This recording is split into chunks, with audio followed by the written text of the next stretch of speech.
राजस्थान की 200 विधानसभा सीटों पर 1875 प्रत्याशी चुनाव मैदान में हैं। सबसे ज्यादा 519 प्रत्याशी जयपुर संभाग में हैं। यहां 50 सीटें हैं।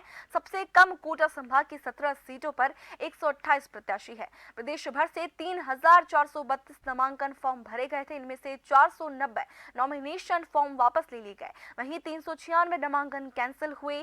प्रदेश में 2365 प्रत्याशियों ने फॉर्म भरे थे। इनमें से कई कैंडिडेट्स ने एक से ज्यादा नामांकन फॉर्म जमा किए थे। कई कैंडिडेट्स ने 2 से 3 फॉर्म तक भरे थे। वहीं भाजपा सिर्फ 17 बागियों को बिठाने में ही सफल हो पाई, जबकि 22 जो है अभी भी मैदान में जमे हुए हैं। और इसी तरह कांग्रेस 12 के करीब प्रत्याशियों को ही मना पाई। इसके भी 22 बागी नहीं माने और चुनाव लड़ेंगे। पिछले 2018 विधानसभा चुनाव की बात करें तो 2018 में करीब 50 बड़े चेहरे दोनों दलों के बागी थे। इनमें कांग्रेस के 30 और भाजपा के 20 थे। ये चुनाव लड़े और भाजपा के 2 और कांग्रेस के 11 जीते भी।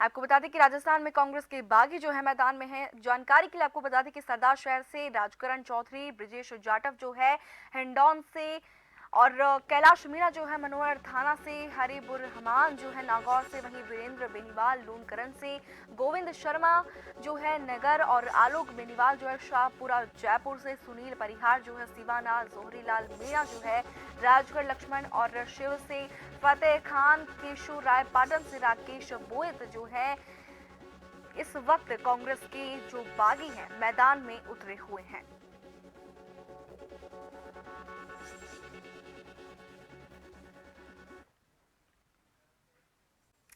और ज्यादा जानकारी के लिए हमारे साथ हमारे संवाददाता विवेक सीधा लाइव जुड़ चुके हैं। विवेक, क्या बताएंगे? कांग्रेस के कई बागी जो हैं इस वक्त मैदान में हैं, कईयों के नाम सामने आ रही हैं। क्या मानते हैं कि कितनी बड़ी चुनौती जो है इस वक्त बागियों के मैदान में उतरने से कांग्रेस के सामने आ रही है?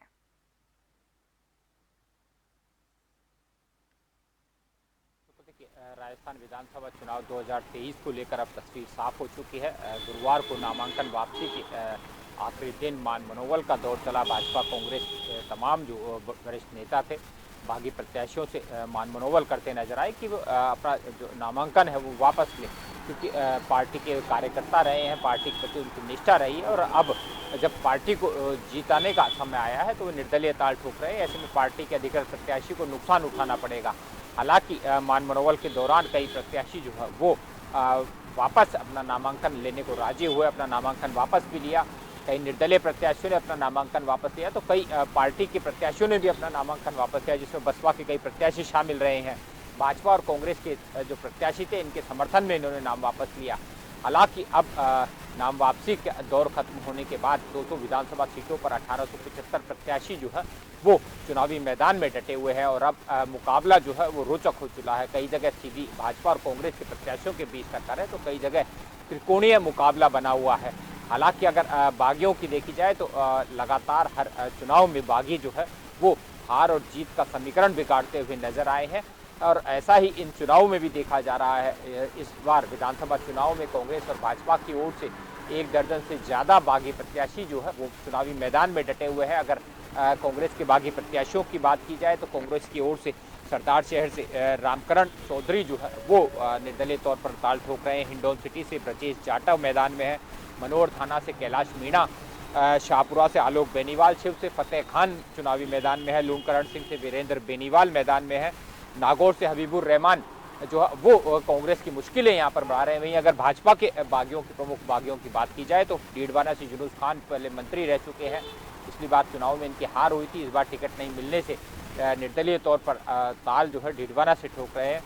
चित्तौड़गढ़ से चंद्रभान आख्या, हालांकि इनकी मान मनोबल खूब की गई, वरिष्ठ नेता इनसे समझाइश करते थे लेकिन उन्होंने अपना नामांकन जो है वो वापस नहीं लिया। बाड़मेर से प्रियंका चौधरी जो है वो भाजपा जुड़ी हुई थी लेकिन अब निर्दलीय प्रत्याशी के तौर पर मैदान में है। रविंद्र भाटी कुछ समय पहले भाजपा में शामिल हुए थे, युवा चेहरा था, शिव से टिकट मिलने की लगातार संभावना जता रहे थे, लेकिन टिकट नहीं मिलने के बाद कार्यकर्ताओं का दबाव बताते हुए निर्दलीय के तौर पर मैदानी में ताल ठोक रहे हैं। सूरतगढ़ से राजेंद्र भादु जो है वो मैदान में है, सीकर से ताराचंद्र धायल है, शाहपुरा से कैलाश मेघवाल और सांचौर से जीवराम चौधरी सहित कई अन्य ऐसे प्रत्याशी रहे हैं जो निर्दलीय तौर पर जो है वो ताल ठोक रहे हैं। तो कहीं ना कहीं निर्दलीय प्रत्याशी भाजपा और कांग्रेस का जीत और हार का गणित जो है वो बिगाड़ते हुए नजर आ रहे हैं, क्योंकि कई जगह भाजपा के प्रत्याशी जो है काफ़ी दमदार वहाँ पर दावेदारी मानी जा रही है, लेकिन जहाँ निर्दलीय प्रत्याशी मैदान में आए हैं तो जरूर माना जा रहा है कि भाजपा का वोट जो है वो निर्दलीय की तरफ भी खिसक सकता है। ऐसे में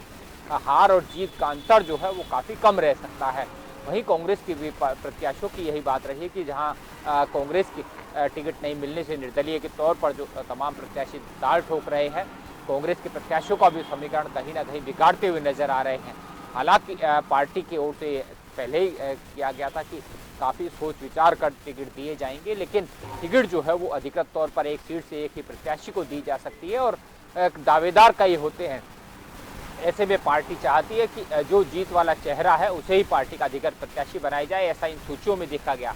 हालांकि टुकड़ों में सूचियां दोनों पार्टियों की ओर से जारी की गई और आखिरी तक ये देखा गया कि ऐसे कई प्रत्याशी जो दूसरे दल से छिटक कर अपनी पार्टी में शामिल हो सकते हैं, उन्हें भी मोहरा बनाया जा सकता है और ऐसा ही भाजपा और कांग्रेस से भी लगातार आखिरी समय तक देखा गया।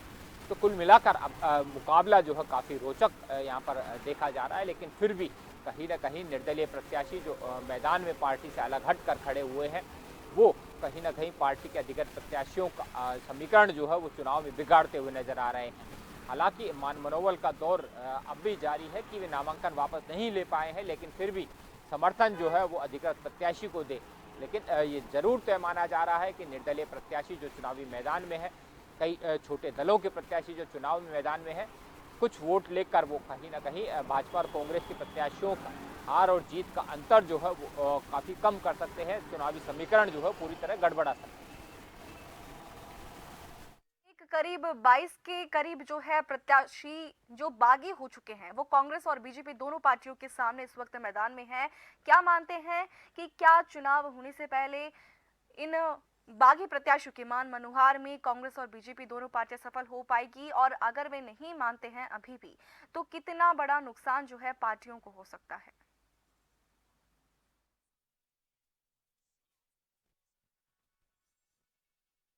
प्रत्याशी मैदान में थे, उनको मनाने के लिए एक कमेटी गठित दोनों दलों की ओर से की गई थी। तमाम वरिष्ठ नेता जो है वो खुद उन्हें मनाने में जुटे हुए थे, लेकिन उसके बावजूद कई प्रत्याशी ऐसे थे जिन्होंने अपना नामांकन आखिरी समय तक वापस नहीं लिया। हालांकि राजपाल सिंह शेखावत की बात की जाए, झुटवाड़ा से टिकट नहीं मिलने से नाराजगी उन्होंने जाहिर की थी और निर्दलीय तौर पर अपना पर्चा भी भर दिया था, लेकिन अमित शाह से उनकी बात हुई, उन्होंने उनकी समझाइश की और उसके बाद वो पार्टी के हित में जो है अपना नामांकन उन्होंने कल वापस लिया, उनके प्रस्तावकों ने उनका नामांकन वापस लिया। तो कई ऐसे बड़े नाम ऐसे थे जो पार्टी के लिए बड़ा जो है खतरा माने जा रहे थे, जिनको लेकर तमाम आला नेताओं ने उनसे समझाइश की और कई प्रत्याशी अपना नाम वापस लेने को भी राजी हो गए। लेकिन कई ऐसे प्रत्याशी भी मैदान में निर्दलीय तौर पर ताल ठोक रहे थे, जिनसे मान मनोबल की, लेकिन उनका यही कहना था कि कार्यकर्ताओं का दबाव है और कार्यकर्ताओं दबाव के चलते अपना नामांकन वो वापस नहीं लेना चाहते हैं। हालांकि वे लंबे समय से भाजपा या कांग्रेस से जरूर जुड़े रहे हों, लेकिन पार्टी के प्रति उनकी निष्ठा थी, लेकिन केवल टिकट नहीं मिलने से उनकी नाराजगी जो है वो इस कदर फूट कर सामने आई कि निर्दलीय तौर पर अब पार्टी के अधिकृत प्रत्याशी को वो चुनौती मैदान में दे रहे हैं।